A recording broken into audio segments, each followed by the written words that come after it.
Opening weekend for the Tennessee Renaissance Festival, once again out at the Village of Covington in Arrington. That's where we find our Steve Hayslip this morning. And Steve, I understand you found a jouster.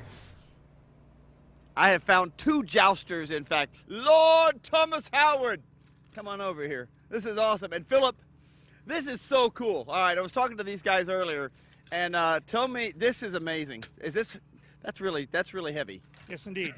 The full suit, including the helm, weighs approximately 100 pounds. Gosh. All right, and so you're riding, what's this thing? Where there are like two bolts coming out of there? The bolts are for different styles of jousting that we do. And when we do some of the harder hitting styles, we will actually attach buffs, plates, and targets to our left shoulder by these bolts. And that becomes the target, which makes it much smaller. The style we'll be doing today most likely is Northern Italian, where the target is anything from the waist up, including the head. But when we get to these other styles, the target becomes much smaller, like a 1-foot plate. Okay, now, pardon the way this is going to sound. I came out to the Renaissance Festival a few years ago with my family, saw the jousting, and thought, is that really real? Talking to you guys now, I'm realizing this is like really, you really knock people off the horse the same way they did hundreds of years ago. Indeed we do. With each and every pass, we are attempting to knock our opponent from the saddle to the dirt. We're not trying to kill him because it's a gentlemanly contest, but we are trying to unseat him and remove him from the saddle in a most violent manner. Wow, that's awesome. How many times a day will you be doing that for the Renaissance Festival? We will be jousting 3 times a day, 11:30, 2:30, and 5 p.m. That's got to be like the highlight, or one of the highlights of the Renaissance Festival. It's the highlight of my day. I love it. All right, so what's the hardest hit you've ever given or taken?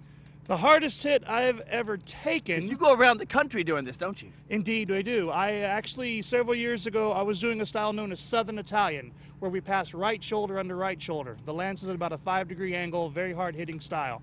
I did one pass, and I was on the ground. And it was the most violent thing I have ever felt. As far as the hardest one I've ever given, most likely about 3 years ago when I was facing Don Martino, we actually blew each other out of the saddle. Both of us hit the ground instantly at impact. And the crowd loved it. Crowd loved it. That's awesome. All right, Lord Thomas Howard and Philip, you're going to take him down this weekend? We'll see. You never know. Thank you guys for being with us. You can see these guys at the Tennessee Renaissance Festival every weekend in May, including Memorial Day, that day. But get out here. It starts at 10 o'clock this morning. Sun's coming up. The castle here, Castle Gwynn behind us, looks absolutely beautiful. So come on out. Free parking, no pets, but come out this weekend. It's going to be a great time. Gentlemen, have a great joust. Did I say that right? We say break a lance. Okay, all right. Back to you, Jennifer. All right, Steve, thanks so much.